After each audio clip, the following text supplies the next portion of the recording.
Olá, queridos amigos, olá, queridos irmãos, nós estamos aqui de volta com a segunda parte do nosso vídeo.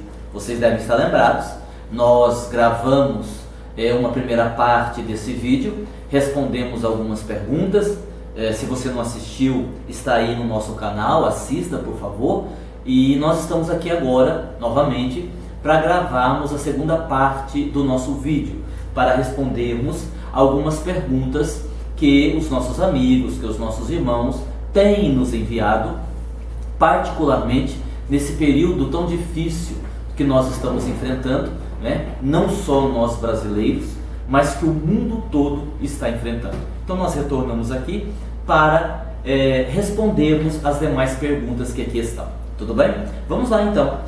Continuando, uma pessoa disse assim: Aguinaldo, você se referiu numa palestra que esses flagelos destruidores estão dentro das leis divinas, que às vezes a humanidade ela precisa sofrer dores mais atrozes justamente para evoluir. Mas nós temos ouvido falar que esse vírus que veio da China pode ter sido manipulado. Nós temos ouvido falar também que as inteligências do mal, os obsessores, podem ter contribuído para que toda essa tragédia acontecesse. E aí, como que fica? Isso é verdade ou não? Veja, meu irmão, vamos pensar assim,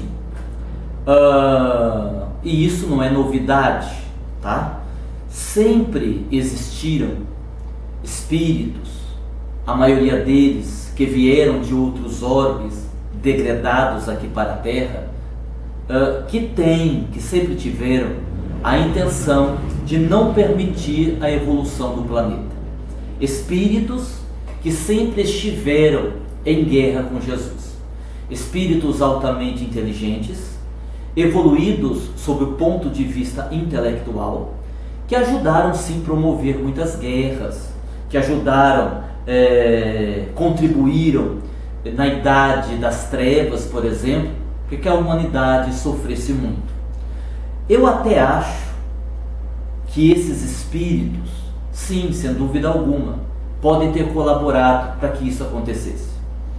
E sem aqui fazermos um pré-julgamento, se esse vírus teria sido manipulado em laboratório ou não, nós não temos como responder isso e nós não vamos entrar nessa polêmica. O que eu quero deixar claro é que uma coisa não anula a outra. Recordemos Jesus que disse: é necessário que haja os escândalos, mas ai daquele por quem vier o escândalo. Então, a gente precisa entender que mesmo que existam outros elementos sórdidos que contribuíram para essa tragédia, nada acontece sem a permissão de Deus. Porque na pergunta tem-se a impressão que uma coisa anula a outra, e não é verdade. Ainda que isso seja verdade, se isso que o nosso irmão perguntou seja verdade, ainda assim, tudo isso está servindo para um amadurecimento da humanidade. Nesse sentido, nós não podemos deixar a nossa fé titubear. É preciso termos a certeza, é preciso termos a convicção de que Jesus, neste momento, cuida de toda a humanidade. Porque se eu descrer, se nesse momento eu permitir que a minha fé seja abalada, então será o caos interno. Porque se fala muito da crise externa, tá? Essa crise que nós estamos vivendo, a crise econômica, a crise por conta do coronavírus, mas e a crise existencial? O homem, o ser humano, ele está em crise existencial há muito tempo.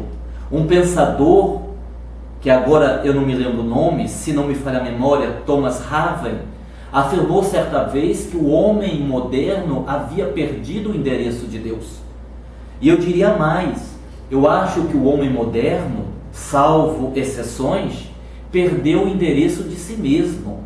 Então, eu aproveito aqui para chamar a atenção. Quando falamos em crise, e temos que falar em crise, nós estamos vivendo uma crise, mas que não nos esqueçamos das crises existenciais. não nos esqueçamos das crises íntimas. Nós, seres humanos, estamos em crise, distantes da espiritualização, distantes de Deus, muitas vezes distantes do amor ao próximo. Dizem os espíritos, Allan Kardec, no Livro dos Espíritos, em 1857, que as duas maiores chagas da humanidade é o egoísmo e o orgulho. E parece que eles disseram isso ontem, porque nós vivemos numa sociedade extremamente egoísta, nós vivemos numa sociedade extremamente orgulhosa. Então a gente precisa parar para refletir sobre isso, ok? Mais uma pergunta. O que mais podemos fazer neste momento de crise? Como manter a nossa fé? Olha, é um momento em que a nossa fé está sendo testada. Eu diria isso. Não existe uma receita, sabe? Não existe uma diretriz no sentido assim, de que a gente passe a você passos, faça isso, faça aquilo, faça isso, faça aquilo. Existem sim algumas recomendações, mas nesse momento, eu acho que principalmente é a hora, e eu já disse isso em outros vídeos, é a hora da gente voltar o olhar para dentro de nós mesmos e nos perguntarmos qual é o nosso sentido de viver, para quê, para quem, por que nós estamos vivendo. Eu acho que esse momento é um convite a fazermos questões filosóficas para nós mesmos, aquelas velhas questões: de onde eu vim, por que eu estou aqui e para onde eu vou. Eu acho que é o momento oportuno de nós fazermos isso, está bem?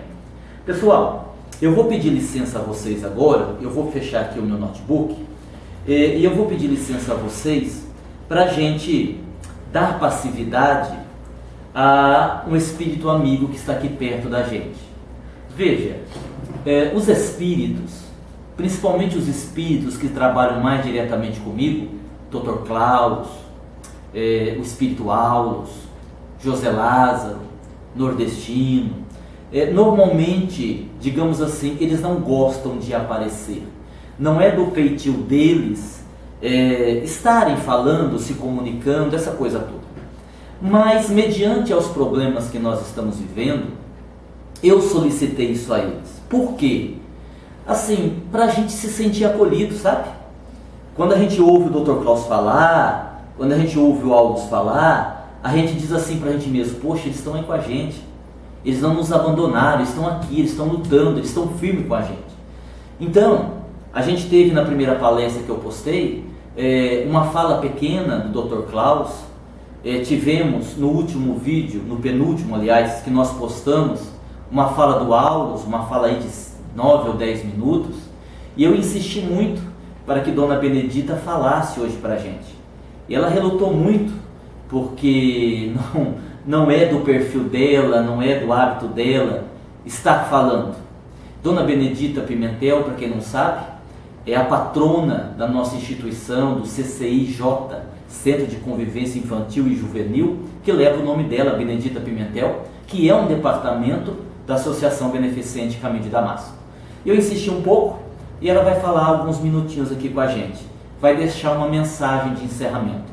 Assim que a nossa querida irmã Benedita parar de falar, o nosso vídeo de hoje está encerrado, tá bem? Eu nem vou entrar depois nada, nós pararemos com o encerramento dela, para ficar esse clima que com certeza ela vai deixar. Então eu vou fechar os meus olhos, vou entrar em sintonia, tá? E a gente vai ouvir a mensagem da Dona Benedita.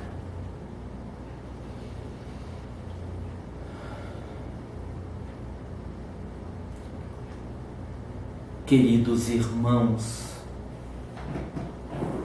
que Jesus abençoe a nossa caminhada que parece que ficou mais difícil, a nossa caminhada que parece que nos gerou maiores dificuldades. Nós temos a impressão que que a porta estreita a qual se referiu Jesus ainda está mais estreita. Nós temos a impressão que o Calvário, que todos nós teríamos que passar por amor a Jesus, ainda está mais difícil. As lágrimas descem pela face de milhares e milhões de pessoas neste momento. Algumas porque perderam seus entes queridos nesta luta contra o vírus, e tantas outras por estarem apreensivas com o que está acontecendo. De fato, vivemos tempos difíceis. Eu não sou uma mulher de ciência, não entendo nada de vacinas, de curas, porque nós espíritos também temos as nossas limitações. O que eu entendo muito é de dor, da dor humana, que também dói em nós. Nós que estamos com vocês, sofremos junto com vocês. Não estamos insensíveis às vossas dores. Choro quase todos os dias, vendo os corações aflitos, rogando a misericórdia divina. Mas, meus filhos, nesses momentos, eu me lembro da afirmação inconfundível de Jesus: vinde a mim. Vinde a mim, todos vós que vos encontrais aflitos e sobrecarregados, que eu vos aliviarei. É o momento, meus irmãos, meus filhos, de irmos até Jesus, porque Ele vai nos consolar. E quando você estiver para desistir, quando a dor for muito intensa, lembre-se do próprio Cristo, da coroa de espinhos cravada na sua fronte.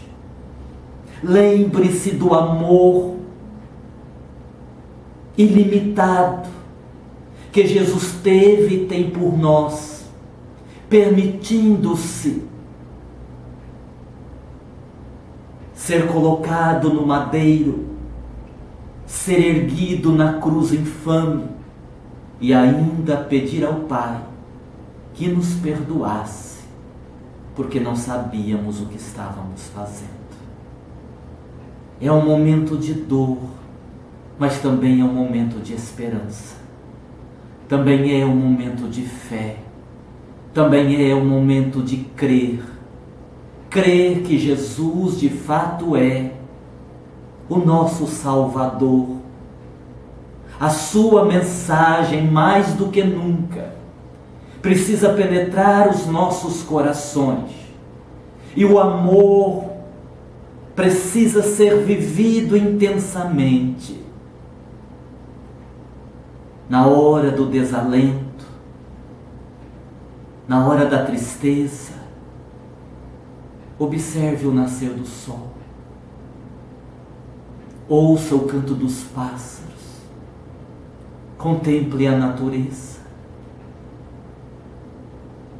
Contemple a vida.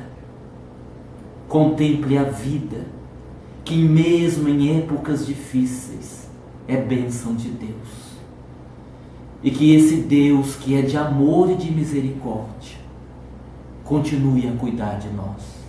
E que nós, como filhos obedientes, não guardemos em nossos corações nenhuma réstia de mágoa, de revolta ou de desespero. Enchemos os nossos corações de esperança e venceremos, porque o Cristo está conosco.